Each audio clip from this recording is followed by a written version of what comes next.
주요 뉴스입니다. 더불어민주당 이재명, 국민의힘 윤석열, 국민의당 안철수, 정의당 심상정 후보가 맞붙는 제20대 대선 2차 토론회가 잠시 뒤 이 MBN에서 방송 6개사 공동 주관으로 열립니다. 이번 토론은 청년 정책과 코로나 방역 대책 등을 주제로 8시부터 130분 동안 MBN을 통해서 생중계됩니다. 더불어민주당이 도이치모터스 주가 조작 연루 혐의를 받고 있는 윤석열 국민의힘 대선 후보의 부인 김건희 씨와 관련해 윤 후보 등 7명을 검찰에 고발했습니다. 국민의힘은 이재명 더불어민주당 대선 후보의 부인 김혜경 씨의 법인카드 사적 유용 의혹에 대해 김 씨를 횡령 등의 혐의로 공수처에 고발했습니다. 전남 여수 국가산단에 있는 여천 NCC 공장에서 열 교환기가 폭발해 작업자 4명이 숨지고 4명이 크게 다쳤습니다. 정부는 사고 직후 현장에 근로감독관을 파견해 작업 중지를 명령하고 중대재해처벌법 위반 여부를 조사하고 있습니다. 신규 확진자가 이틀째 5만 명대를 기록한 가운데 정부가 풍기 현상을 빚는 자가검사 키트의 수급 방식을 개선하기로 했습니다. 13일부터 온라인 판매를 금하고 최고 가격제를 도입해 지나치게 가격을 올리지 못하게 할 방침입니다. 러시아가 우크라이나 접경국 벨라루스에서 대규모 합동 군사 훈련을 시작했습니다. 군사적 긴장감이 최고조에 달한 가운데 바이든 미국 대통령은 우크라이나에 머무는 미국민들에게 당장 떠날 것을 촉구했습니다. 쇼트트랙 여자 간판 최민정과 이유민이 1000m에서 황대현에 이은 베이징 동계올림픽 두 번째 금메달 사냥에 나섭니다. 황대현은 남자 5000m 계주 준결승과 평창올림픽에서 은메달을 따냈던 남자 500m 개인전 예선에 나섭니다.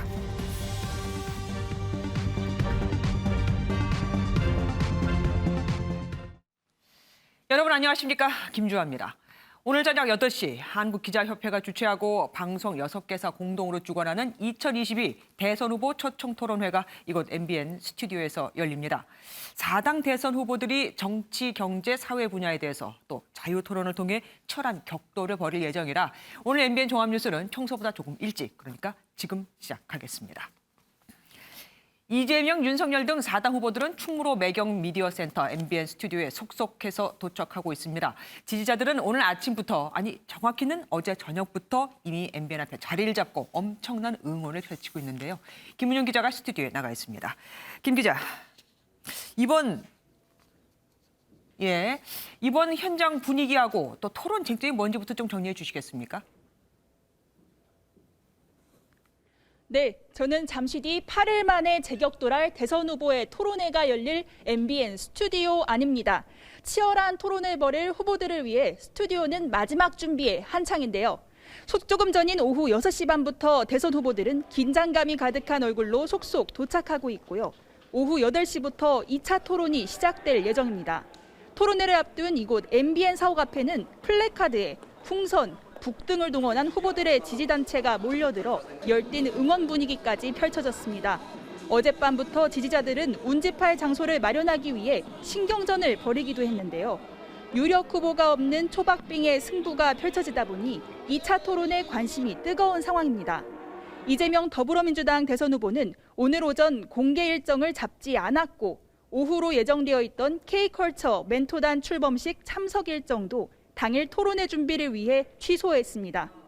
윤석열 국민의힘 후보도 염수정 추기경 예방 일정만 잡고 토론 준비에 매진했는데 특히 이재명 후보의 대장동 의혹에 대해 치열한 검증을 할 거라 예고했습니다. 국민의당 안철수, 정의당 심상정 후보도 토론을 앞두고 존재감을 부각하는 한편 양강 후보 현미경 검증을 하겠다고 벼르면서 배우자 의혹과 관련해 공세가 있을지도 관심입니다.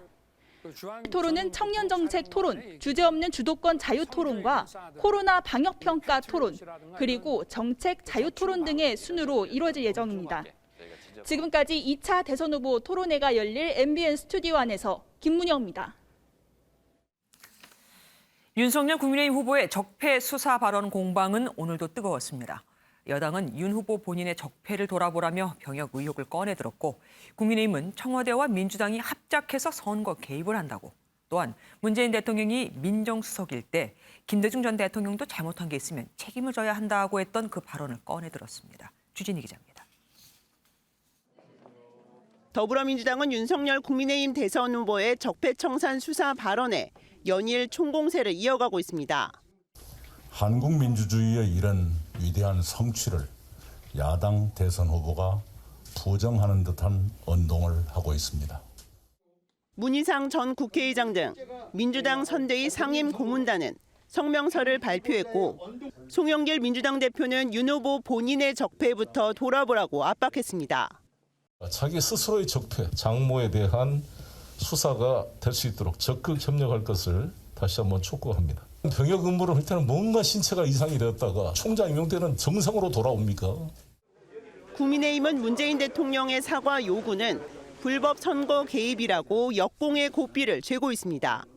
문재인 대통령, 청와대, 민주당이 합작하여 제1야당 후보자를 공격하고 있으니 정말 한 번도 경험해 보지 못한 불법 선거 개입이 아닐 수 없습니다.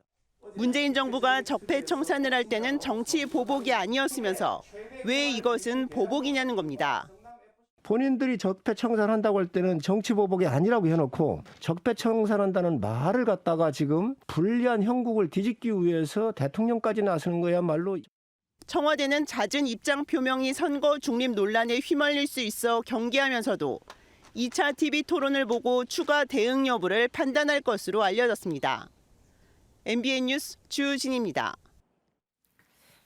요즘 이재명, 윤석열 후보의 배우자를 둘러싼 공방을 보면 누가 더 나쁜가를 따지는 것 같죠. 더불어민주당은 김건희 씨의 주가 조작 혐의가 훨씬 중대하다며 빠른 검찰 소환을 촉구했습니다. 국민의힘은 김영현 씨의 법인카드 유용 의혹을 연일 강조하며 김 씨를 횡령 혐의로 공수처에 고발했습니다.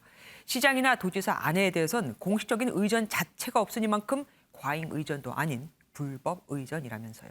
이상혁 기자가 보도합니다. 김혜경 씨 갑질 의혹을 제기한 7급 공무원 A씨가 추가 공개한 개인카드 영수증은 모두 11건. A씨가 김 씨를 위한 닭백숙 등을 산 이 결제는 하루나 이틀 뒤 경기도청 법인카드로 재결제됩니다. 그런데 이 중 최소 4건은 전혀 관계없는 노동정책과나 공정경제과 등 타 부처 공식 업무 일정으로 둔갑해 업무 추진비에 기록된 것으로 추정됩니다. 도청에서 20km 이상 떨어진 식당임에도 똑같은 곳에 똑같은 가격으로 직원들 식사 결제가 된 것인데 이에 국민의힘은 횡령 등의 혐의로 김혜경 씨를 공수처에 고발했습니다. 이 사건은 경기도청에 대한 압수수색을 통해서 업무 추진비의 사용 내용만 파악하면 쉽게 확인할 수 있는 사건입니다. 공수처에 철저한 수사를 촉구합니다. 민주당은 서울중앙지검을 항의 방문하며 김건희 씨의 도이치모터스 주가 조작 혐의에 대한 공세 수위를 높였습니다. 김 씨가 주가 조작이 일어난 2009년 12월부터 2012년 12월 사이에 자신 명의의 증권 계좌를 통해 50억 원어치의 주식 거래를 했는데도 이를 윤 후보 측이 공개하지 않았다는 것입니다. 도이치모터스 주가 조작이 한참 진행되던 시절에 윤석열 후보의 지난 해명과는 달리 굉장히 활발하게 김건희 씨가 주식 거래를 했다는 것입니다. 민주당은 김 씨가 주가 조작으로 최대 35억 원을 벌어들였다는 정황이 드러났다며 김 씨는 빨리 검찰 소환에 응하라고 목소리를 높였고 허위사실 유포 혐의로 윤석열 후보에 대한 고발장을 검찰에 제출했습니다. MBN 뉴스 이상엽입니다. 대선 후보 등록이 이틀 앞으로 다가오면서 단일화 논의가 더 뜨거워지고 그러면서 안철수 국민의당 후보의 몸값이 더 높아지고 있습니다. 민주당은 비공식 접촉이 있다는 사실을 밝혔고 이준석 국민의힘 대표는 야합이 없다면 단일화를 마다할 이유가 없다면서 톤을 낮췄습니다. 우정환 기자입니다. 더불어민주당은 국민의당 측 인사와 지속적으로 얘기가 오가고 있다는 사실을 언급했습니다. 공식 협상은 아니지만 단일화를 주제로 대화가 오가고 있다는 사실을 강조하며 가능성을 열어놓은 겁니다. 이야기가 대통할 만한 분들이 서로 대화는 하고 있지만 그건 개인적인 자격으로 서로 서로 대화를 하고 있고요. 최종 결심은 후보가 어떻게 결심할 거냐. 송영길 민주당 대표도 안철수 후보의 과학기술 강국 어젠다를 흡수하겠다며 다시 한번 러브콜을 보냈습니다. 국민의힘에서는 단일화의 부정적 입장이었던 이준석 대표가 야합이 없다는 전제하에 단일화는 마다할 이유가 없다며 톤을 낮췄습니다. 다만 문재인 대통령의 사과 요구로 다시 윤 후보가 부각되기 시작한 만큼 단일화 가능성은 작아졌다고 말했습니다. 국민의당 측과의 협상이나 아니면 국민의당 측과의 어떤 단일화 논의라는 것은 애초에 저희도 굉장히 소극적이었지만은 더더욱 수면 아래로 가라앉을 가능성이 높다. 안철수 국민의당 후보는 거대 양당 후보가 아닌 자신만이 통합이 가능하다며 안일화를 배제한 단일화에는 여전히 선을 그었습니다. 국민의당은 민주당의 접촉 시도는 있었지만 안 후보가 응답하지 않았고 국민의힘과는 현재 단일화 논의가 없는 상태라고 일축했습니다. MBN 뉴스 우종환입니다. 국민의힘이 최재형 전 감사원장을 서울 종로 보궐선거에 공천하기로 하면서 문재인 정부에서 요직을 거친 두 사람, 윤석열 대선 후보와의 반문 러닝메이트가 결성됐습니다. 민주당도 대구 중랑구에 40대 젊은 변호사를 공천하는 등 오늘 3월 대선과 함께 치러지는 재보궐선거가 지역 5곳에 그 대진표가 완성됐습니다. 노태현 기자입니다. 국민의힘이 서울 종로 보궐선거에 최재형 전 감사원장을 전략 공천하기로 결정했습니다.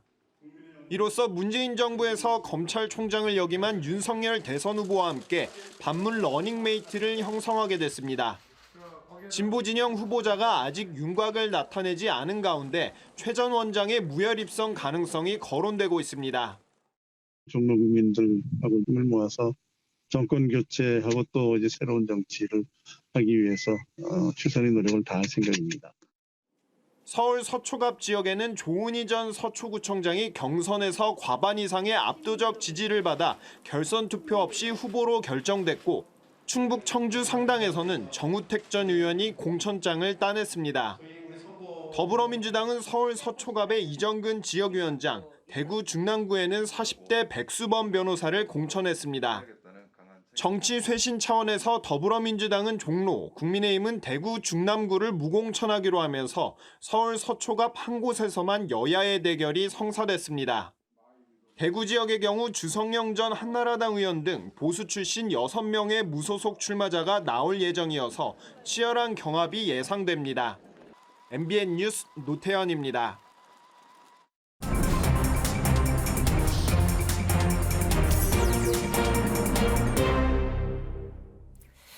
오늘 있었던 정치권 뒷이야기 들어보는 정치 톡톡 시간입니다. 원주희 기자와 함께합니다. 원 기자, 조금 뒤 이곳 MBN 스튜디오에서 사자 토론이 열리지 않습니까? 네. 지난번에는 대장동 이슈로 아무래도 두 후보가 맞붙었었는데 양강 후보들이 이번에는 뭐가 될까요? 아무래도 그 적폐 수사 얘기일까요? 네, 아무래도 이재명 후보를 비롯한 다른 후보들이 윤 후보를 강하게 압박할 것으로 예상이 되는데요. 이 후보는 윤 후보의 발언을 국민을 분열시키는 무능한 복수심이라고 규정한 바 있는데 이를 자신의 유능함과 대비시키는 전략으로 토론에 임할 것으로 보입니다. 통합을 통해서 미래로 나아가야 하는데 보복이 아니라 통합의 길로 가시기를 참으로 진심으로 권유드립니다. 네, 이번 토론에도 저번처럼 두 번의 주제 토론과 두 번의 주도권 토론을 번갈아 가면서 진행을 하는데요. 네. 이 후보가 자신의 주도권 토론 시간을 활용해서 윤 후보에게 사과하라고 압박할 거라는 전망도 있습니다. 사실 뭐 적폐 수사 얘기를 할 때는 윤 후보가 공격하는 입장이었는데 이번엔 지금 수비하는 입장이 됐습니다. 그렇습니다. 어떻게 대응할까요? 정치 보복은 나에게 없다라고 얘기를 하기는 했는데요. 네, 윤 후보는 말씀하신 대로 법과 원칙에 따라 잘못이 있으면 수사한다. 이런 원론적인 대답으로 아마 방어한다는 계획입니다. 권력형 그 비리와 부패에 대해서는 늘 법과 원칙 그리고 공정한 시스템에 의해서 처리되어야 한다는 말씀을 드려왔고 또 지난 토론처럼 대장동 문제와 성남FC 의혹, 백현동 개발 의혹 등 이 후보의 도덕성 검증에 집중할 것으로 보이고요.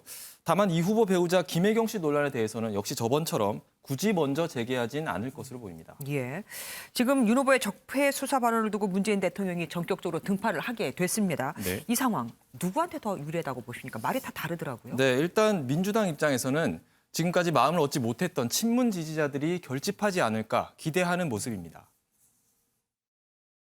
있는 협의 사실도 아무것도 밝히지 못하면서 공개적인 수사를 이야기하는 건 사실상 만들어서 하겠다는 이야기밖에 안 된다. 이렇게 생각합니다. 다만 문제는 지금까지의 이 후보 대 윤 후보의 구도가 문 대통령 대 윤 후보의 구도로 바뀔 수 있다는 점인데요. 이 후보가 문 대통령에 가려지고 정권 교체를 원하는 반문 표심을 자극해서 윤 후보의 존재감만 키우게 될 수도 있습니다. 때문에 국민의힘에서는 내심 나쁘지 않다 이런 평가가 있고요. 민주당에서도 이 문제를 강하게 제기하는 게 맞느냐 고민하는 목소리도 있다고 합니다. 네. 윤 후보가 문 대통령의 대척점으로 부각이 될수록 안철수 후보와의 단일화 여론도 약화될 수 있습니다. 그러니까 결국 이 대통령으로 인해서 친문이 이 후보에게 더 뭉칠지 네. 아니면 정권 교체에 더 불을 붙일지는 두고 봐야 한다는 얘기가 되네요. 그렇습니다. 안 후보도 토론 전략을 잘 짜야겠지 않습니까? 어떤 점을 강조할까요? 네, 오늘 토론에서 이 두 번째 주제 토론의 주제가 코로나 방역 문제인데요. 안 후보는 이를 이용해서 의사, IT 기업가 출신의 전문성을 바탕으로 현실성 있는 대안을 제시하면서 차별화를 꾀한다는 전략입니다. 네. 그리고 심상정 후보도 마찬가지로 공약의 선명성 부각에 집중할 계획입니다. 이제 대선이 한 달도 안 남았습니다. 그런데도 혼전이에요. 그렇습니다. 그만큼 오늘 2차 토론이 중요하지 않겠습니까? 맞습니다. 지난 1차 TV 토론 이후에 지지 후보를 변경했는지 묻는 여론조사가 있었는데요. 응답자의 24.7%가 변경됐다고 답을 했었고 윤 후보에서 이 후보로의 이동이 28.1%, 이 후보에서 윤 후보로는 18.5%로 나왔습니다. 오늘 발표된 한국갤럽 여론조사를 보면 이 후보 36%, 윤 후보 37%로 그야말로 초박빙인데요. 이런 판세라면 TV 토론에서 말실수나 태도 등 사소한 문제라도 불거진다면 지지율이 요동칠 수 있다는 전망입니다. 그러니까 지금 말씀대로면 지난 토론에서는 저 여론조사로만 본다면 이 후보에게 표가 더 몰렸다는 걸 알 수 있습니다. 여기까지 듣겠습니다. 정치부 원주희 기자와 함께했습니다. 전남 여수 산단 여천 NCC 공장 안에서 폭발 사고가 발생했습니다. 특수 합금으로 된 뚜껑이 수십 미터를 날아갈 정도의 파괴력에 4명이 숨지고 4명이 다쳤습니다. 정치훈 기자가 보도합니다.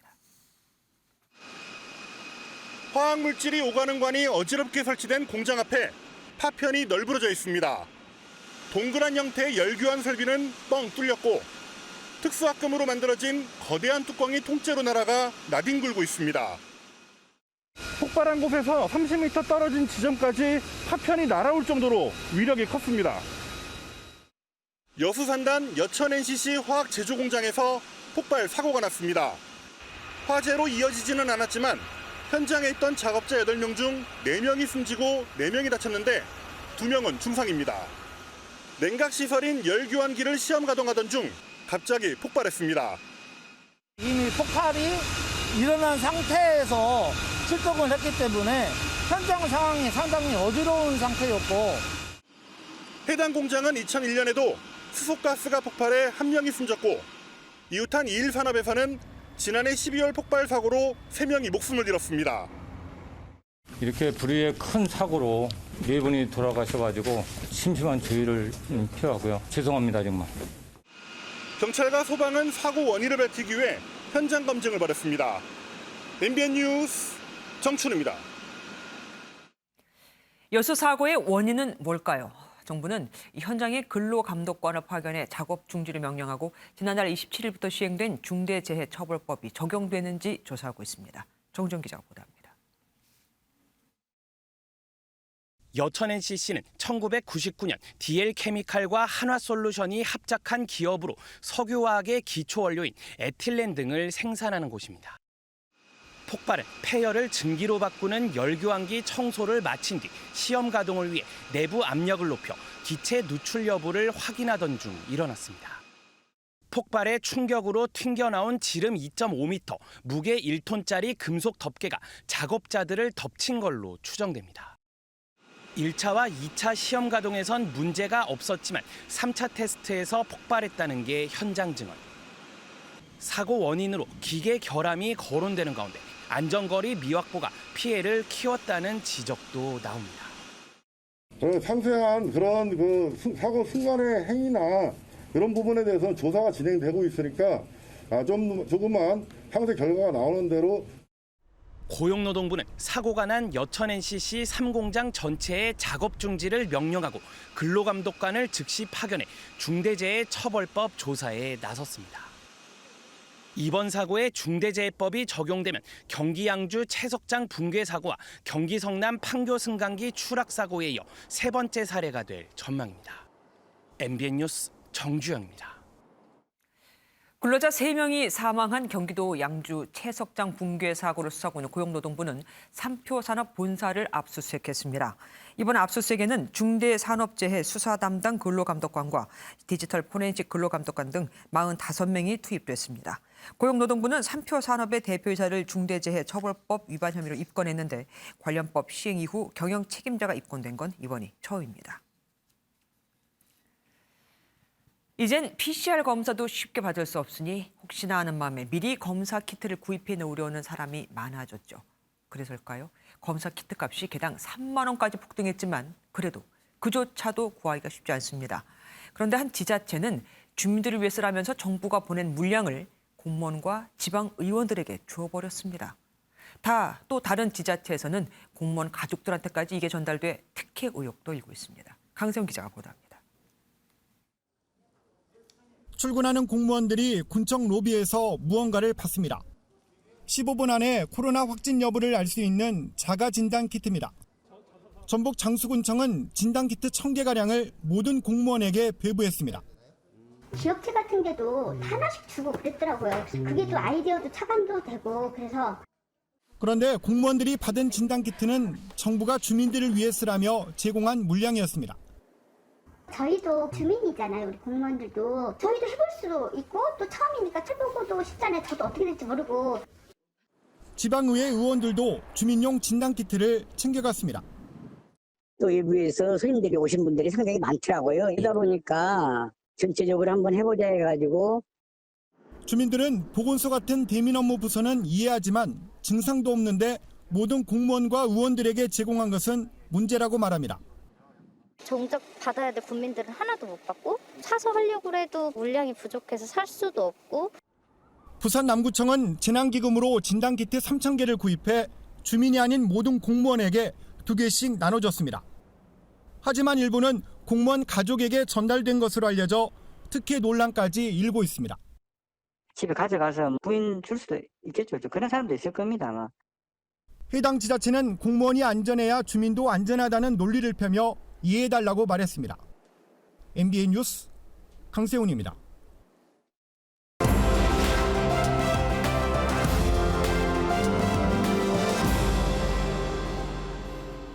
오늘 하루 화제가 된 뉴스를 모아 전해드리는 픽뉴스 시간입니다. 김도영 기자 나왔습니다. 어서 오십시오. 뭐부터 볼까요? 너무 비싸서. 요즘 뭐 안 비싼 거 있습니까? 뭐 유별나게 더 비싼가 보죠? 네, 영상부터 한번 보시겠습니다. 스포츠가 한 대가 이제 도로를 누빕니다. 겉으로는 최고급 스포츠카처럼 보이는데요. 사실 이 자동차는 수제작으로 만들어졌다고 합니다. 와. 한 남성이 강철로 자동차 뼈대를 만들고 테이프로 칭칭 감습니다. 그 위 진흙으로 윤곽을 잡은 다음 그 위에 페인트로 색칠하니 그럴싸한 차체가 만들어졌습니다. 슈퍼카를 타보고 싶은데 가격이 가격이다 보니 베트남 청년들이 직접 이렇게 만들었다고 합니다. 대단합니다. 그런데 저렇게 만들어도 운전이 되는 겁니까? 움직이네요. 네, 주행도 가능합니다. 네, 그렇지만 원래 모델이 된 스포츠카의 시속 400km 성능엔 한참 못 미친다고 합니다. 엔진 소리까지 비슷하게 흉내냈다고 하는데요. 네, 제작 과정을 영상으로 만들어 올리면서 SNS 구독자가 100만 명을 넘어섰다고 합니다. 잠깐만요. 구독자 100만 명이면 이제 그 비싼 스포츠카를 실제로 살 수 있는 거 아닙니까? 뭐 잘 됐다고 해야겠네요. 다음 보겠습니다. 벌금 사고. 이 정도면 어마어마한데 그럼 무슨 뭐 경제사범이라도 됩니까? 네, 경제사범이 아니고 동물 학대범입니다. 네, 영상 하나 보시면 한 남성이 고양이를 발로 걷어찹니다. 네, 손으로 고양이를 때리기도 합니다. 누구네 고양이입니까? 네, 자신의 반려묘인데요. 키우는 고양이를요? 네, 그렇습니다. 예, 달아나는 고양이를 쫓아가 신발을 던지거나 뺨을 내리치면서 웃음을 터뜨리기까지 합니다. 고양이를 학대한 사람은 다름 아닌 영국 프리미엄 웨스트햄 수비수 커트 주마입니다. 영상이 공개된 후 파급 효과는 컸는데요. 웨스트햄 구단은 주마 선수에게 2주치 주급에 해당하는 4억 원 정도를 벌금으로 부과했다고 합니다. 그러면은 4억 원은 구단에서 자체적으로 부과한 거고 별도로 뭐 형사처벌 같은 건 따로 없습니까? 네, 프랑스는 강력한 동물보호법을 적용하는데요. 동물 학대 행위에 대해 최대 4년 징역형과 5만 파운드, 우리 돈 약 8천만 원까지 벌금이 부과될 수 있습니다. 이번 경우처럼 자신의 반려동물이거나 타인 앞에서 동물을 학대했을 땐 가중 처벌까지 받는다고 합니다. 주마 선수를 후원하던 기업들도 후원 철회까지 선언하고 나섰습니다. 아니 고양이가 그것도 자기가 키우는 고양이가 무슨 축구공도 아니고 주인 잘못 만나서 참 저 고양이도 많이 고생합니다. 다음 보겠습니다. 산채로 활활 살아있다고 하면 이것도 동물학대입니까? 네, 그렇습니다. 안타깝게도 이번에는 국내 소식인데요. 네. 네, 한 인터넷 커뮤니티에 올라온 영상입니다. 포획용 틀에 갇힌 회갈색 고양이가 온몸에 불이 붙어 몸부림치는 모습이 담긴 영상이 공개됐습니다. 심지어 이후 이 게시판에는 고양이를 불태운 영상을 게재한 당사자라고 밝힌 한 네티즌이 더 많은 털바퀴를 잡아 태우겠다 이렇게 쓴 글까지 올라왔는데요. 털바퀴요? 네, 이 털바퀴는 해당 게시판에서 고양이를 이르는 멸칭으로 털이 달린 바퀴벌레의 줄임말이라고 합니다. 세상에. 지금 다른 나라에서는 발로 차기만 했는데도 지금 4억 원이잖아요. 우리는 어떻게 됩니까? 네, 동물보호단체 카라는 해당 인터넷 커뮤니티를 폐쇄해달라는 내용의 청와대 국민청원을 올렸는데요. 또 동물보호법 위반 혐의로 게시자를 서울 마포경찰서에 고발했습니다. 우리나라는 동물보호법을 위반하면 3천만 원 이하의 벌금 또는 3년 이하의 징역에 처할 수 있습니다. 법이 개정되면서 처벌 수위가 좀 높아졌다고는 하던데 그래도 여전히 약한 것 같은 느낌도 드네요. 다음 보겠습니다. 행운의 틈새. 틈새인데 행운이다. 뭡니까? 네, 인도의 한 남성 이야기입니다. 영상을 보시면 절벽 한가운데 틈새에 한 남성이 위태롭게 끼어 있습니다. 지난 7일 인도 남부 케랄라주 산악 지역에서 트레킹 중에 미끄러졌다고 하는데요. 세상에. 절벽 중간 좁은 바위 틈에 끼어 간신히 목숨을 건져서 정말 구사일생으로 목숨을 건졌습니다. 구사일생이긴 해도 저렇게 되면은 구조도 힘들지 않습니까? 네, 이 남성은 이틀 만에 극적으로 구조됐다고 합니다. 절벽이 워낙 가파르고 지형이 험해서 헬기조차 접근할 수 없는 상황이었다고 하는데요. 인도 군 당국은 밧줄을 타고 내려가 지칠 대로 지친 남성에게 물과 음식을 전달하고 마침내 구조에 성공했다고 합니다. 정말 불행 중 다행이라는 얘기가 딱 맞는 저런 상황이 있는 것 같습니다. 그리고 다음 보겠습니다. SNS에 이런 사람들 많잖아요. 이번엔 무슨 일이 있었습니까? 네, 이거는 우크라이나에서 있었던 일입니다. 한 남성이 한파가 몰아치던 날 얼음물에 뛰어들 준비를 합니다. 현재 시각 9일, 이날은 영하 5도였다고 하는데요. 이를 남성의 아내와 친구들이 지켜보고 촬영까지 하고 있었습니다. 이내 얼음물에 뛰어들었는데 촬영하던 이들의 웃음소리는 곧 비명소리로 바뀌었습니다. 왜요? 물속에 빠진 남성이 다시 올라오지 못했기 때문입니다. 세상에. 구조대원들이 다음 날 숨진 이 남성을 발견했는데 구조대 측은 얼음 아래 강물의 물살을 생각하지 않고 뛰어든 것 같다 이렇게 설명했습니다. 세상에. 그러면은 남편이 숨지는 장면을 아내는 웃으면서 찍은 거 아니겠습니까? 저 끔찍해서 어떡하죠. 오늘 여기까지 듣겠습니다. 김도연 기자와 함께했습니다. 박근혜 전 대통령이 퇴원하면 정치적 고향인 대구 달성군으로 갈 것으로 보입니다. 최측근인 유영하 변호사가 아내 이름으로 달성군에 있는 25억 원짜리의 저택을 계약한 것이 확인이 됐거든요. 이 저택을 판 사람도 박 전 대통령의 동생 박지만 씨와 연결이 돼 있다고 합니다. 심우영 기자가 단독 보도합니다. 대구 달성군 유가읍의 한 저택입니다. 2m에서 3m에 이르는 높은 담장이 건물을 둘러쌌고 안에는 잘 꾸며진 정원까지 갖췄습니다. 외부에서 내부가 잘 보이지 않아 보안성이 뛰어난 데다 내부에는 고성능 CCTV까지 설치됐습니다. 대지 면적 1676제곱미터에 전체 면적은 710제곱미터로 꽤 넓습니다. 지하 1층과 지상 2층으로 된 이 건물은 2016년 9월에 준공됐습니다. 시가 25억 원에 달하는 이 저택을 최근 유영하 변호사의 부인이 계약한 것으로 확인됐습니다. 유 변호사는 MBN과의 통화에서 박 전 대통령 거처를 위해 집을 사려 하는 것이 맞다고 확인했습니다. 계약 당시 한 보수 유튜브 채널 관계자가 동행했는데 계약금으로 10%를 냈고 나머지 잔금은 오는 22일 치를 것으로 전해졌습니다. 27일 때부터 박근혜 대통령 이야기가 나왔었는데 오늘 봐서는 받은 얘기고 잔금을 치러보면은 소문은 지금 다 그래놔있어요. 현재 이 저택 소유주는 지역 중견기업 대표인데 김재수 전 국군 기무사령관과 친분이 두텁다고 합니다.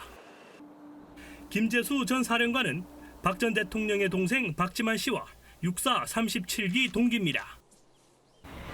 이 저택 바로 맞은편에는 또 다른 건물이 한창 공사 중인데요. 만약 박 전 대통령이 이곳으로 내려올 경우 경호동으로 사용될 수 있는 규모입니다. 경찰도 진입 파악에 나섰습니다. 우리도 지금 여기저기 확인 중에 있습니다. 아침에 내가 이제 얘기를 얼핏이 들었어요.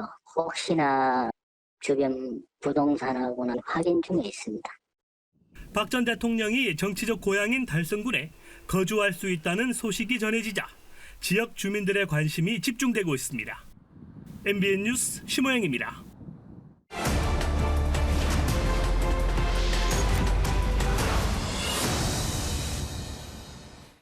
매년 영아 유기 사건이 100건 이상 발생하는데 버려지는 이 아이들을 살리자는 취지로 만들어진 게 베이비박스입니다.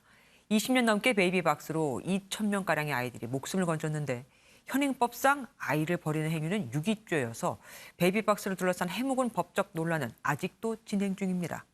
그 실상과 대책을 탐사하면서 길기범, 민지숙 두 기자가 취재했습니다. 서울 관악구의 한 교회. 벽면에 작은 문이 하나 있습니다. 문을 열자 아기 한 명이 누울 수 있는 공간이 나오는데 바로 베이비박스입니다. 누군가 베이비박스 문을 이렇게 열게 되면 안에서는 비상벨이 울리고 곧바로 아이의 안전을 확보하게 됩니다. 이게 온열 장치가 가동돼서 24시간 최소 3명 이상이 늘 상주해 있습니다. 2007년 생선박스에 담겨 교회 앞에 놓인 아기를 구한 이후 유럽의 베이비박스를 참고해 2009년 베이비박스가 처음 만들어졌습니다.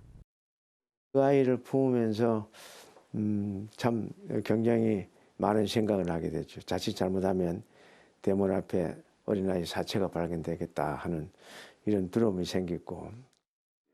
2014년 경기도 군포의 한 교회까지 현재 베이비박스 2곳이 운영 중인데 지금까지 구해진 생명은 약 2,000명입니다. 해당 아이가 입양되거나 보육시설에 갈 때까지 이곳에서 양육하는데 약 10%는 다시 부모 품으로 돌아가기도 합니다. 하지만 베이비박스에 아기를 놓는 행위를 유기로 봐야 할지 여전히 논란입니다. 유기의 정의는 그 보호 대상을 보호 없는 상태에 둠으로써 생명 신체 위험을 가져오는 행위를 말합니다. 생명 신체 위험을 없게 하기 위한 의도로 우리가 베이비박스를 운영하거든요.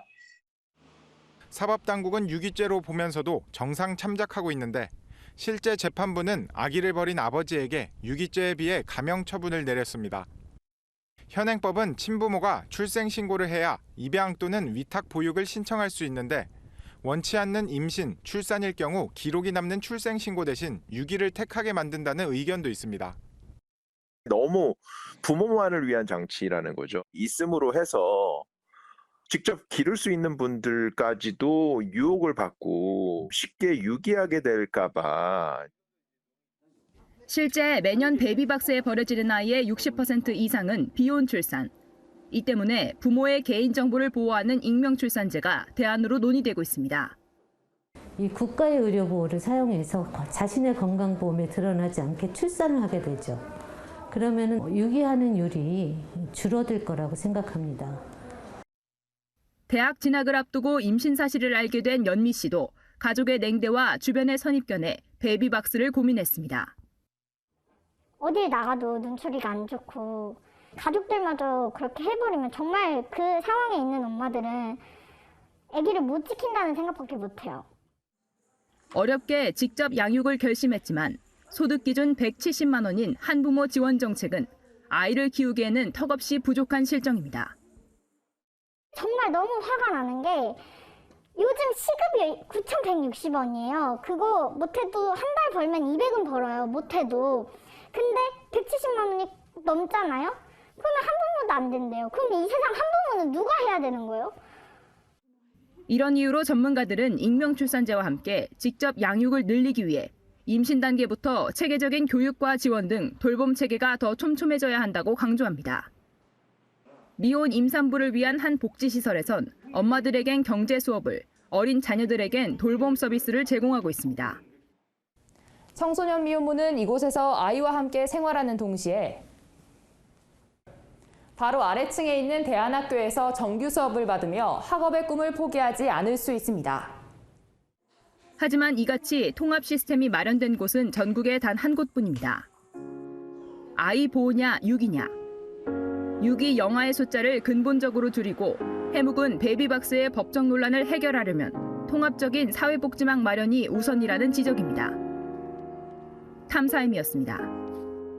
코로나19 신규 확진자가 5만 3,926명으로 이틀째 5만 명대를 기록했고 재택 치료자는 17만 명을 넘어섰습니다. 어제 김부겸 총리가 이 스튜디오에 출연해서 개선하고 있다고 했지만 하지만 여전히 안내 문자는 가지 않고 있고 비대면 상담을 할 동네 병의원들도 준비가 안 된 곳이 수두룩했습니다. 결국 정부는 잦은 지침 변경에 대해 사과하고 조속히 대책을 마련하겠다고 밝혔는데요. 방역 패스 폐지와 거리두기 조정도 검토합니다. 코로나 소식 정태진 기자가 보도합니다. 어제 재택 치료에 들어간 확진자 4만 2천여 명 가운데 81%는 일반 확진자인데 여전히 안내도 없고 비대면 진료를 진행하는 병원조차 어떻게 해야 할지 몰라 혼란이 이어지고 있습니다. 응급 상황이어서 또 연락하려 해도 연락도 안 받아요. 보건소랑 다 긴급하고 뭐 빠른 대처라도 할 수 있는 루트를 정해놨어야 됐는데 그럼 아픈 사람들은 그냥 죽으라는 건지.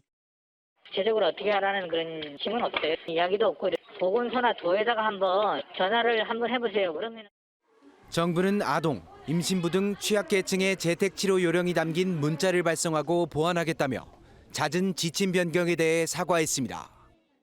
저희가 급박하게 이렇게 대책을 만들다 보니까 국민 여러분과 또 언론 여러분들에게도 혼선에 드리는 점에 대해서 진심으로 사과를 드립니다.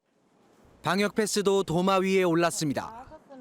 선별검사소 신속항원 검사에서 98.05%가 음성 판정을 받고 있는데 이들 가운데 60%는 가짜 음성일 수도 있지만 통제할 방법은 없습니다. 이 때문에 거리두기와 QR코드 등 방역 패스 자체가 무의미해졌다는 주장이 나오고 있고 정부도 진지하게 폐지를 검토하고 있습니다. 판단이 들면 언제라도 저희들이 용기 있는 결단을 내리겠다는 약속을 드립니다. 한편 정부는 먹는 치료제 처방을 40대 고위험군까지 확대하고 요양병원 간병인 등 PCR 검사 비용을 건강보험을 통해 지원하기로 했습니다.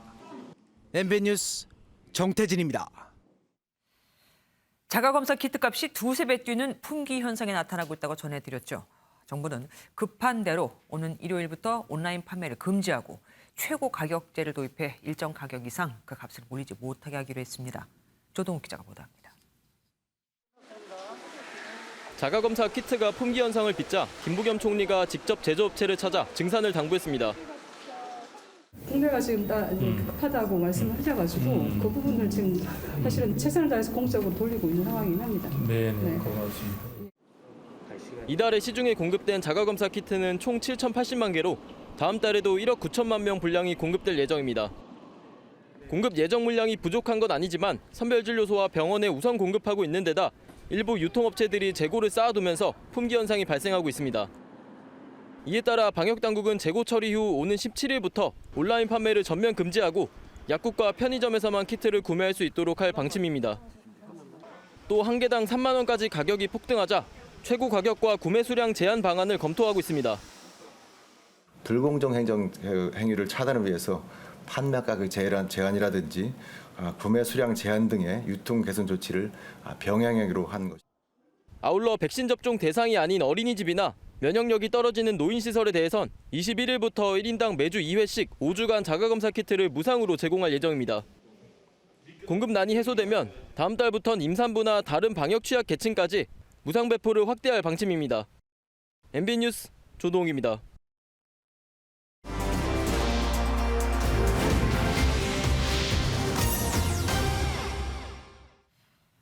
한 달여 앞으로 다가온 대선으로 대한민국이 지금 시끄럽죠. 우리에겐 너무나 익숙한 선거.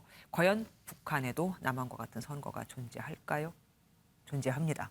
그럼 북한의 선거는 어떨지 평양 돋보기에서 알아보도록 하겠습니다. 정치부 외교안보팀 강영호 기자와 함께합니다. 어서 오십시오. 북한은 엄연히 독재 국가 아닙니까? 그런데도 선거가 있나요? 네, 북한의 정식 국가명을 보시면 조선민주주의인민공화국입니다. 이 민주주의라는 말에서 알 수 있듯 북한에도 선거는 존재하는데요. 네. 북한의 선거는 크게 두 가지로 나뉩니다. 우리의 국회의원 선거에 해당하는 최고인민회의, 지방선거에 해당하는 지방인민회의 선거입니다. 대의원 임기에 따라 각각의 선거는 5년과 4년 주기로 진행됩니다. 외형만 봐서는 뭐 우리랑 큰 차이가 없어 보입니다. 하지만 실상은 그렇지 않겠죠. 주민들이 어떻게 자유롭게 투표를 못할 거 아니에요. 네, 우선 그 북한의 선거 포스터를 하나 준비해봤는데요. 예, 뭐 선거의 종류, 날짜와 함께 모두 다 찬성 투표하자라는 문구를 보실 수 있습니다. 이 찬성이라는 말에서 알 수 있듯 북한에선 지역구별로 조선노동당에서 지명한 한 명의 후보만이 출마할 수 있습니다. 북한의 대의원 선거법을 보시면 비밀 투표를 보장하기 위한 조항이 분명 존재합니다. 하지만 실상은 전혀 그렇지 않은데요. 그래요? 투표 용지부터가 우리와 차이가 있습니다. 용지엔 후보자의 이름이 적혀 있는데 찬성하면 그대로 투표함에 넣고 반대할 경우 옆에 놓인 펜으로 이름을 가로 그으면 됩니다. 이 문제는 펜을 집어드는 순간 투표장을 감시하는 보위부 요원들에게 촉발돼 정치범 낙인이 찍히는 겁니다. 아이고. 양쪽에서 들어오는 문에 한 명, 나가는 문에 한 명 감시자가 있거든요.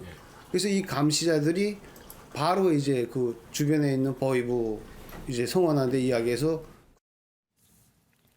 어차피 그러면은 찬성에만 투표를 할 거면 선거를 할 의미가 있을까요? 그리고 여야 후보가 뭐 만나서 나를 더 뽑아주세요라고 말하는 그 유세 같은 것도 할 필요가 없을 것 같은데요.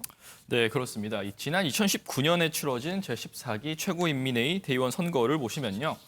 전체 687개 의석 중 조선사회민주당, 천도교 정우당 등이 약 80석을 차지했습니다. 네. 이 교우당으로 불리며 조선노동당의 노선을 그대로 따라가는 이들은 이른바 보여주기식 야당이라고 할 수 있는데요. 네. 이 야당다운 야당도 없는 데다가 야당의 출마 지역엔 조선노동당 후보가 출마하지 않기 때문에 유세 현장은 찾아볼 수 없습니다. 네. 여야 후보를 막론하고 후보자는 북한 지도부가 뽑은 소위 엘리트 계층만 가능하다고 하는데요. 지역 공장이나 농장에서 공을 세운 일반 주민이 간혹 후보자가 되는 경우도 있지만 거의 찾아보기 힘들다고 합니다. 선거 당일의 풍경은 어떻습니까? 우리처럼 선거 날이 공휴일이기도 합니까? 네, 휴일은 맞는데 우리처럼 뭐 놀러를 간다거나 이런 모습은 찾아보기 어렵습니다. 이 북한에서 선거가 사실상 강제 투표와 다름없는데요. 지역의 인민 반장이 유권자 현황을 파악해 투표에 참여할 것을 지시하며 이 남성은 정장, 여성은 한복 등을 착용해야 합니다. 의상까지요? 네. 이 환자를 위해서 병원에 투표소가 설치되고 범죄자는 투표를 하면 감형을 시켜주는 지역도 일부 있는 것으로 알려지는데요. 색다른 풍경도 있습니다. 이 투표가 끝나면 소위 춤판이 벌어지고 체육대회를 열기도 합니다. 공장에 이제 투표소가 마련이 됐고 사람들이 막 한복 같은 거 입고 춤도 추고 하면서 투표 끝나고 뭐 배구 경기도 하고 농구도 하고. 아니 100% 찬성으로 어차피 당선이 될 것을 왜 이렇게 춤까지 추고 그러는 거죠? 체제 선전을 위해서인가요? 네, 맞습니다. 선거가 이 대회의 결속력을 과시하기 위한 일종의 정치 행사이기 때문입니다. 전문가의 설명 한번 들어보시죠. 북한 체제가 독재 체제가 아니고 전 주민의 완벽한 지지를 받는 민주주의 정부다, 이런 것을 강조하기 위한 이벤트라고 볼 수 있습니다. 예, 민주주의에서 100% 찬성이라는 게 그것도 개별적으로 해서 가능한 건지 잘 모르겠습니다.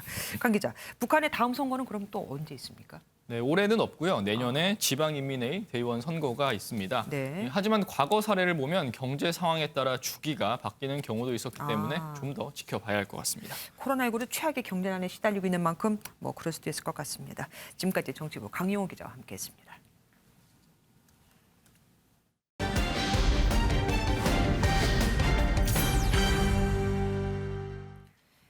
정부가 추진하는 신재생에너지 산업의 핵심 중 하나가 바로 해상풍력입니다.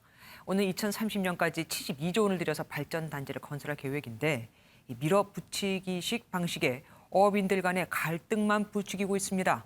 한 지역의 경우 4개 단체가 있는데 한쪽에만 70억 원을 지급했거든요. 누구는 아무런 보상 없이 삶의 터전을 뺏기게 생긴 겁니다. 포커스M에서 장명훈 기자가 심층 취재했습니다. 세계 최대 규모의 부유식 해상풍력단지를 추진 중인 울산광역시. 육지에서 약 60km 떨어진 먼 바다에 서울시 2배 면적의 발전단지를 조성해 9기가와트의 전기를 생산한다는 계획입니다. 하지만 울산 어초는 이 부유식 해상발전단지 사업 추진과 함께 산산조각 났습니다. 사업체가 해상에 풍황계를 설치하는 조건으로 특정 어업인 단체에만 지급한 상생기금 70여억 원을 분배하는 과정이 불씨가 됐습니다. 돈이 막 돌아다니죠. 울산시 전체에 어민들 사이에 적게는 2천만 원에서 많게는 8천만 원까지 단체 3군데서 받은 사람도 있고 중복으로 막 받. 이에 불만을 가진 어민들이 이해 관계에 따라 각각 단체를 만들었고 급기야 기금을 받은 단체는 해경 수사를 받고 있습니다. 각 단체 간 갈등이 첨예해지면서 민관협의회 구성은 손도 못 대고 있습니다. 나름대로 지금 고심 많이 하고 있습니다. 민관협의회에 대한 필요성이라든지 어떤 이득이 있는 거에 대해서 좀 설명할 수 있는 기회를 마련을 하고 아무런 보상 없이 삶의 터전인 어장을 빼앗길 수 있다는 불만도 나옵니다. 부유식 해상풍력단지의 사업 예정지가 동남권 해역에 손꼽히는 황금 어장이어서 포항, 경주, 부산 등 울산 외지역 어민들도 반발하고 있습니다. 사방에 풍력이 다 꼽히고 나면은 우리 어업에 종사하시는 어민들은 어디 갈 데가 없습니다. 실질적인 어업 권리자하고는 지금 협상을 하는 것은 전혀 없는 상태에서 문제는 해상풍력이 추진 중인 다른 지역도 비슷한 상황이라는 겁니다. 전남 여수 지역 어업인들은 사업자가 금품 분배로 반목을 조장하고 있다며 해상풍력 발전을 반대하는 대규모 해상 시위를 벌였습니다. 발전 사업자들은 여수 어민을 농락하지 말고 산업을 위하여 일방적인 해상풍력 단지 조성 계획을 즉각 중단하라. 반발이 커지자 정부는 풍력 발전 수익금을 주민에게 분배하는 제도를 손보겠다고 밝혔습니다. 인접 주민의 수익금을 확대하고 어업 종사자에겐 투자 권한도 주겠다는 내용인데 어업인들의 갈등과 불만을 달래긴 역부족이라는 지적이 나옵니다. 포커스 M입니다.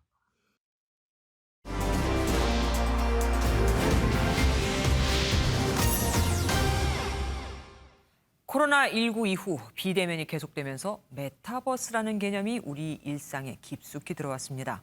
가상세계와 현실 세계의 연결인 메타버스. 많이 들어는 봤는데 실제로 경험해본 분들은 별로 많지 않죠. 대체 어떤 것을 할 수 있는 곳이고 장점은 무엇일지 세상 돋보기에서 이상주 기자가 알아봤습니다. 저는 지금 뉴욕에 와 있습니다. 정확히 말하면 뉴욕을 형상한 가상세계에 접속한 겁니다. 이처럼 메타버스는 현실 세계에 있는 모든 것을 디지털 세계로 옮길 수 있습니다. 그렇다고 보고 듣고 느끼는 것이 실제와 같진 않은데요. 대체 메타버스의 매력은 무엇일까요? 그들의 이야기를 들어봤습니다. 마포구 어린이 합창단원이 VR과 AR 장비를 착용하고 노래와 율동을 합니다. 코로나19로 대면 대신 메타버스 공간에서 모여 무대를 만들었습니다. 이게 대체 무슨 공연이냐고 많이 물어보시더라고요. 자기들이 접하지 못한 신세계의 처음 신기술을 본다고 하시면서 본인들도 하고 싶다고 어떻게. 물리적 한계 없이 자유롭게 연주하고 표현할 수 있다는 점이 장점입니다. 17살 여학생이잖아요. 근데 이제 메타버스 세계에서는 제가 할아버지가 될 수도 있고 꼬마 어린애가 될 수도 있고 신데렐라에서는 제가 계모 역할을 맡았었는데요.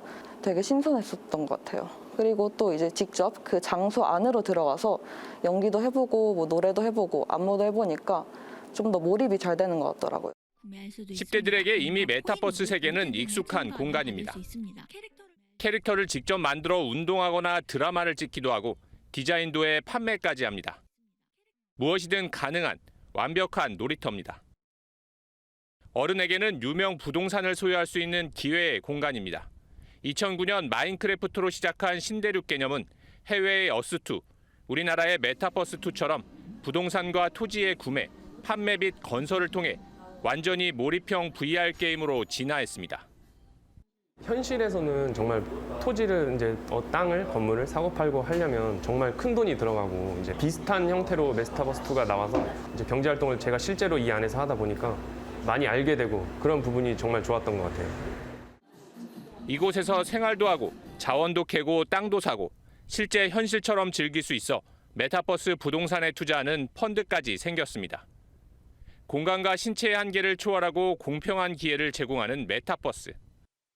대한민국이 글로벌 메타버스 선도 국가로 발돋움할 수 있도록 놀이터이자 신대륙인 메타버스가 얼마나 어떻게 발전할지 아직은 미지수지만 소비자의 만족도와 호기심, 이를 개척하려는 정부와 기업의 적극적인 움직임은 이미 새로운 세상을 향해 있습니다. 세상 돋보기였습니다. MBN이 코로나19 사태 이후 유동인구 데이터를 분석해봤더니 문화예술업이 전반적으로 살아나고 있는데 이 영화관만은 예외였습니다. 넷플릭스 같은 OTT 서비스 이용이 크게 늘었고 코로나 시국에 영화 개봉도 미뤄지고 있기 때문으로 보입니다. 데이터M 강대엽 기자가 보도합니다. 서울예술의 전당은 낮 시간에도 각종 전시와 오페라 공연을 보려는 인파가 몰립니다. 사진 전시회 검색하다가 전쟁 관련 사진도 전시한다고 해서 그래서 게티 사진전에 오게 됐습니다. 라이온킹 뮤지컬 하는 거 보게 돼서 지금. 코로나19 사태 3년 차에 접어든 지금 문화예술계가 기지개를 켜고 있습니다. 유동인구 데이터 5,200만 건을 분석해봤더니 코로나 직전과 비교해 공연장 방문객은 76%, 미술관은 92%, 기타 문화시설은 86% 회복한 걸로 나타났습니다. 이곳 예술의 전당은 지난 2019년 말 5만 2천 건 방문해서 이듬해 2만 7천 건까지 줄었다가 다시 4만 7천 건으로 뛰었습니다. 하지만 영화관만큼은 예외였습니다. 코로나 시국에 인기를 끌고 있는 자동차 극장을 포함해도 50% 회복에 그쳤습니다. 넷플릭스 같은 OTT 시청이 크게 늘고 영화는 개봉이 미뤄지고 있기 때문입니다. 넷플릭스 이용률은 지난 2019년 2.2%에서 지난해 20.3%로 8배 증가했고 디즈니 플러스와 애플 TV 플러스까지 가세했습니다. OTT 서비스에서 동시 개봉도 많이 해서 사람들이 굳이 영화관까지 와서 영화를 안 보게 되는 분위기였던 것 같아요. 애써 만든 영화가 코로나 영향으로 흥행에 차질을 빚을까 개봉은 차일피일 미뤄지기만 합니다. 현재 쌓여있는 국내 완성작만 60여 편으로 알려져 있습니다. 그러니까 시간 제한이 돼 있으니까 그것도 좀 풀어주고 마스크 쓰고 들어가서 마스크 쓰고 나오는 것이 아마 극장 하나밖에 없을 겁니다. MBN은 자세한 취재 데이터를 KDX 한국 데이터 거래소를 통해 공개하고 있습니다. 데이터M 강대엽입니다. 이재명, 윤석열, 안철수, 심상정 후보가 맞붙는 제20대 대선 2차 토론회가 잠시 후 8시부터 MBN 스튜디오에서 열립니다. 이제 4명의 후보가 다 도착했을까요? MBN 사옥 1층에 취재기자 나가 있습니다. 김은영 기자, 현재 분위기부터 전해주시죠. 네, 저는 잠시 뒤 8일 만에 재격돌할 대선 후보 4인 토론회가 열리는 MBN 사옥 1층입니다. 1시간 전쯤부터 이곳 MBN에 도착해 대기 중인 대선 후보 4명의 치열한 토론은 저녁 8시부터 MBN에서 생중계로 보실 수 있습니다. 유력 후보가 없는 5차 범위 속 박빙의 승부가 펼쳐지다 보니 2차 토론에 관심이 뜨거운데요. 토론회를 앞둔 이곳 MBN 사옥 앞에선 플래카드에 풍선, 북 등을 동원한 후보들의 지지단체가 몰려들어 열띤 응원 분위기까지 펼쳐졌습니다. 이재명 민주당 대선 후보는 오늘 오전 공개 일정을 잡지 않았고 오후로 예정되어 있던 K컬처 멘토단 출범식 참석 일정도 당일 토론회 준비를 위해 취소했습니다. 윤석열 국민의힘 후보도 염수정 추기경 예방 일정만 잡고 토론 준비에 매진했는데 특히 이재명 후보의 대장동 의혹에 대해 치열한 검증을 할 거라 예고했습니다. 국민의당 안철수, 정의당 심상정 후보도 토론을 앞두고 존재감을 부각하는 한편 양강 후보에 대해 현미경 검증을 하겠다고 벼르면서 배우자 의혹과 관련해 공세가 이어질지도 관심입니다. 오늘 토론은 청년정책 토론, 주제 없는 주도권 자유토론과 코로나 방역평가 토론, 그리고 정책 자유토론 등의 순으로 이루어질 예정입니다. 지금까지 2차 대선 후보 토론회가 열릴 MBN 사옥 1층에서 김문영입니다. 범LG가인 LS그룹 초대 회장을 지낸 구자홍 LS 니꼬동 재련 회장이 향년 76세를 일기로 별세했습니다. 고인은 LG그룹 창업주 고 구인회 회장의 셋째 동생인 고 구태회 명예회장의 장남으로 LG그룹에서 독립한 2004년부터 2012년까지 9년간 LS그룹의 초대 회장직을 맡았습니다. 봄을 부르는 포근한 날씨가 지속되면서 올 들어 최고 기온을 기록한 곳이 많은데요. 하지만 온화한 겨울 날씨를 감상하기도 전에 최악의 미세먼지가 건강을 위협하고 있습니다. 내일은 전국의 일평균 미세먼지 농도 나쁨 단계를 보이면서 공기가 탁하겠고요. 수도권은 오전에 매우 나쁨 단계까지 치솟겠습니다. 또 서쪽 지역을 중심으로는 미세먼지 비상 저감 조치도 시행되겠습니다. 미세먼지에 더해서 오전까지는 짙은 안개가 나타나겠고요. 낮에도 방무가 남을 수 있어 뿌연 하늘이 이어지겠습니다. 주말인 내일도 포근함 속 기온이 쑥쑥 오르면서 올 들어 가장 따뜻하겠습니다. 다만 모레 전국이 대체로 흐린 가운데 오전부터는 영동 지역과 남부, 제주에 비 또는 눈 소식 들어있습니다. 월요일까지 강원 산지에는 30cm의 폭설이 예상돼 대비가 필요하겠습니다. 영남 일부 지역에 내려진 건조경보는 주의보로 약화됐지만 여전히 건조특보가 발효 중이면서 대기가 메말라 있습니다. 화재에 유의해 주시기 바랍니다. 내일 아침 기온은 서울이 0도, 울산과 부산은 영상권을 보이면서 아침 추위도 덜하겠습니다. 다만 영하권으로 출발하는 곳이 있어서 아침에는 따뜻한 옷차림 해주시기 바랍니다. 한낮 기온은 서울이 10도, 춘천과 청주가 11도, 부산 13도 등 10도를 웃돌면서 오늘보다 기온이 2도에서 3도가량 더 높아지겠습니다. 일교차가 크게 벌어져 체온 관리가 필요해 보입니다. 화요일까지는 비가 내렸다 그치기를 반복한 뒤 다시 추위가 밀려오겠습니다. 다음 주 후반에는 영하 10도 안팎까지 떨어지겠습니다. 지금까지 날씨였습니다.